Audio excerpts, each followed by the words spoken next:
I grew up in a middle-income family. While my parents both worked decent jobs, they had 6 months to feed, i.e., my parents themselves, me, and my 3 siblings. So, needless to say, we did struggle a little bit. Hand-me-downs were the norm for us, and so were frozen and cheap meals. The only reason we even managed to own a house was because my grandmother had left the house in my dad's name. We lived in a pretty good neighborhood where families belonging anywhere from the middle to high income lived. The house next to mine had been empty for a couple of years after I was born, according to my parents, until a new family moved in. They had a son of the same age as me. He was the only kid in the neighborhood that was my age, so even though we didn't end up going to the same school since he was homeschooled, my parents and I made the effort to get the both of us to hang out more. His parents were more than welcoming of me and often invited me over. As time passed, the boy, John, and I became the closest of friends. John remained homeschooled for his entire schooling years, and his only interaction with someone his age was me.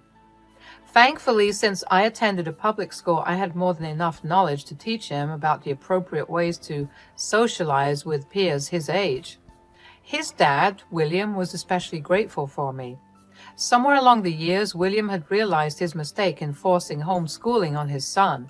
He had wanted his son to be more well-rounded and wanted to give his son a head start on learning about the family business. William began to see how much his son had actually lacked being able to communicate with other children his age. But when he saw John struggling less and less after spending time with me, he would show me his gratitude in many different ways. William was a man of very few words, so he never outwardly said, "Thank you," but he would send me home with more than enough food for my entire family, and would buy me and my siblings little gifts for our birthdays or any other occasion. While William was grateful for me, John's mother, Margaret, was not so happy with me. She hated that William treated me so well because she felt that he was being harsh on their son, but nice to the neighbor's kid. She never made her distaste for me unapparent. She had always made snide remarks towards me and would constantly try to stop William from giving me things. However, William would never listen to her, and sometimes, out of spite towards her, he would give me more things. Aside from the fact that the way William treated me, Margaret had many other issues with her husband. As a result, the two of them would constantly fight and yell at each other. There was not a single day where the house was quiet. It began to affect John. He began to withdraw even more into himself. It took months of coaxing, but I was finally able to prove myself worthy enough for him to share his thoughts and feelings with me. That was when we were 13. Having had me by his side and having a shoulder to lean on lifted the weight off of his shoulders. We became closer as the years passed. I developed feelings for him somewhere over the years, but never acted on them. There was only one point when John didn't share something with me. We were 17 at the time this happened. For reference, John came over to my house looking distraught. His face was pale and his eyes were wide. He kept pacing back and forth in my room. "John, are you okay? You seem really distressed. You know you can talk to me, right?" "I know that, but this is something I don't think I can tell you." "You don't have to tell me everything, but if you're comfortable, just tell me a bit about it. You know that talking about what's upsetting you always makes you feel better. It's just, my mother and I had a huge fight. I reached a breaking point with how she treated my dad. I snapped at her, and she said something really hurtful. That's why I'm so upset." "Oh man, I'm so sorry that happened. Do you think you could tell me what she said?" "It's really painful. I don't want to talk about it." "Yeah, that's okay. Family can be complicated, but remember, no matter what, they're still your family. You shouldn't let your anger ruin your relationships with them. Take time to process your feelings." "Yeah, I guess so. Thanks for listening, Maria. You always know how to calm me down." At that time, I wanted John to stay with his family because I knew that despite their weirdness and arguments, at the end of the day, they only had his best interests at heart. Little did I know the real truth.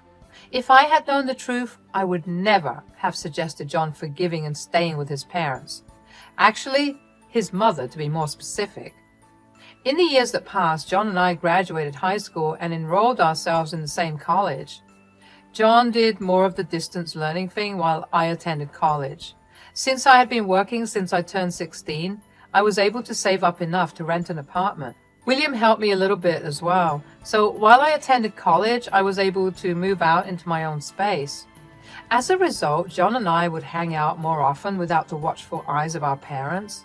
Eventually, we both realized that we had big-time feelings for each other. After an awkward confession on both of our parts, we began dating. My parents were ecstatic for us, while John's parents had more neutral reactions. William congratulated us with a calm demeanor, whereas Margaret just grunted at us in disapproval. Anyways, we chose not to focus on his mother's reaction. After we graduated college, John proposed to me, and within that year, we got married. At that time, I thought I had won at life. I mean, my childhood best friend was the person I married. He was there with me from the start, and vice versa. I really loved him with everything I had. After we got married, John began to travel a lot more for work. He didn't want me to stay alone for too long, so he asked me to move in with his parents. I was hesitant, but John tried his best to convince me. I don't know about moving in with your parents. Your mom's never been a fan of me. I know, but listen, we'd have our own space, a whole floor to ourselves, even our kitchen. I want you safe, and being with my family will put my mind at ease. It's almost like living alone. I mean, they could visit, or I could visit them if they want. Please hear me out. This could even be a chance for you and my mom to get along better. I believe this could help mend things. All right. If it means that much to you, I'll give it a shot. But I hope this doesn't make things worse between us. Thanks, babe.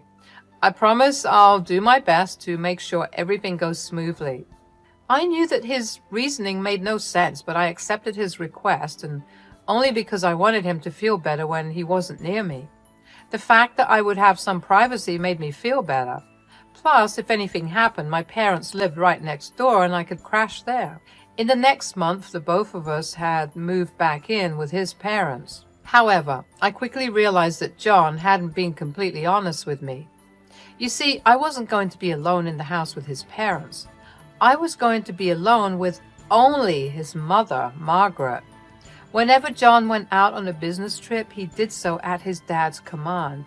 William made John go take care of businesses at a different place while he, too, was away on business. This meant that I was stuck living under the same roof as the woman that hated me for days or even weeks. Thankfully, Margaret never really did anything much to me.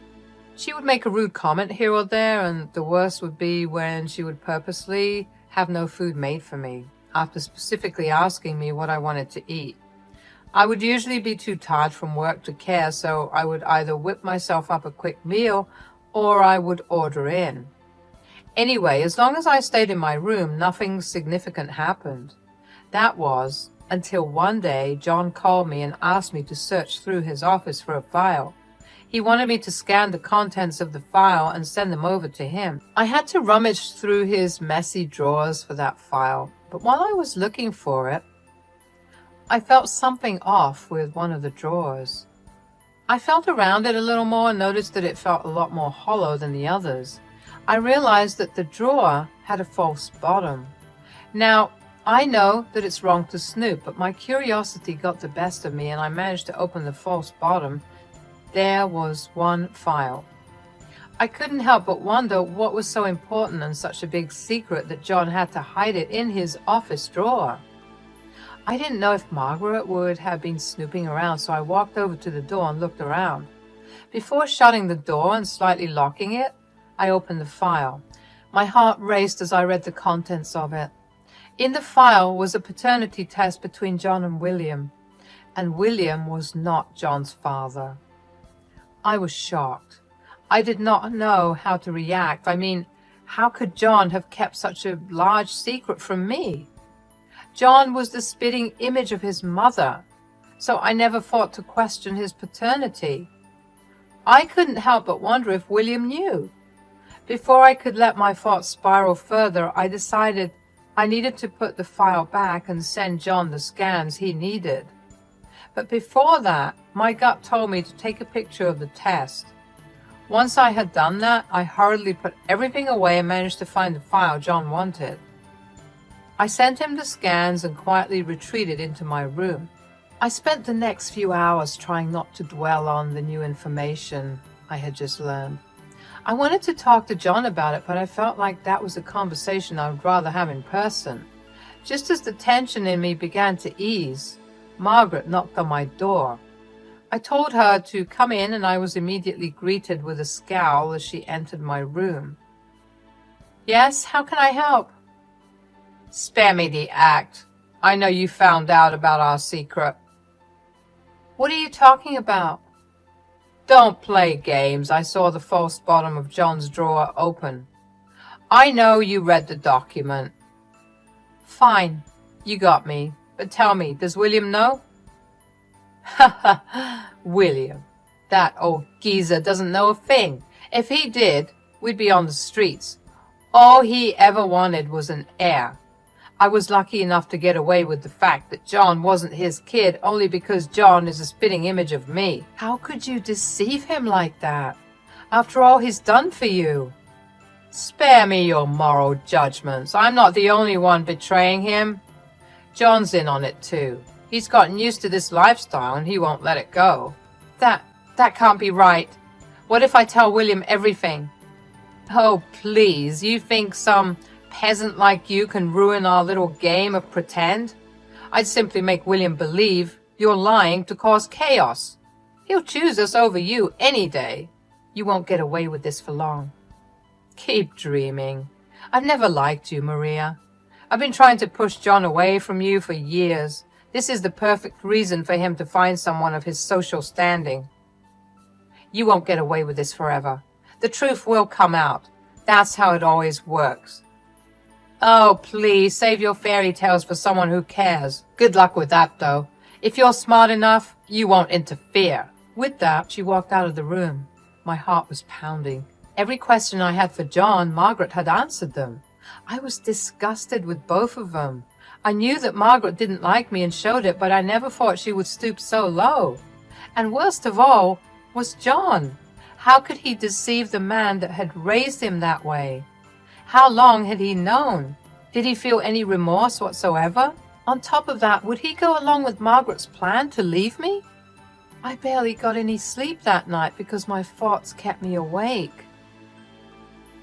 The next day passed in a haze. William had returned from his work trip. I couldn't look him in the eye because of how guilty I felt.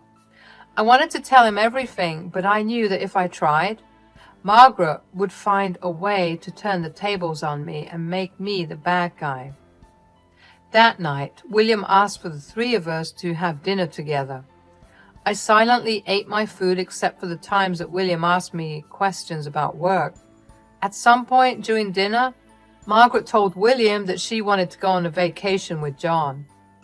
"William, I've been missing John, and I think it'll be a great idea for us to go on a 2-week trip to Italy together." Well, John has been working hard. He does deserve a break." "Doesn't John have a lot of work commitments? I mean, I'm no expert, but won't his absence affect the business?" "Please. William managed the business for years before John joined. A short break won't hurt." "That's true, and John could use some time off." "All right, you can go, and I'll handle things here." "Thank you, dear. Maria, why don't you join them?" "Oh, that won't work. It's supposed to be a mother-son bonding time. Besides, it will feel like a third wheel." "Well, what do you think, Maria? Would you like to join them?" "Oh, she probably has her own plans. Don't worry about her." "Let's allow Maria to make that decision, huh? I knew why Margaret wanted to go on this trip. I was about to say that I wasn't okay with the trip, but I felt a sharp kick in my shin. I winced in pain as I realized that Margaret had kicked me under the table. I looked at her and noticed her sharp glare. I wanted to tell on her so bad, but I knew it wouldn't lead me anywhere. I felt like I was stuck until I suddenly had a brilliant idea. I realized that I could use their time away to tell William everything. So I shut my mouth and nodded that I was okay with the trip. Margaret looked satisfied, and William told Margaret she was free to go on her trip. That night, I called John and asked him about this trip. "Are you going on this trip with your mother?" "Yeah, I don't really have a choice." "That's not true. You do have a choice. You can choose not to go along with her plans." "Everything is just so messed up, and honestly, a lot of it is because of you." "What do you mean? How is any of this my fault?" "If you had respected my privacy back then, none of this would have happened.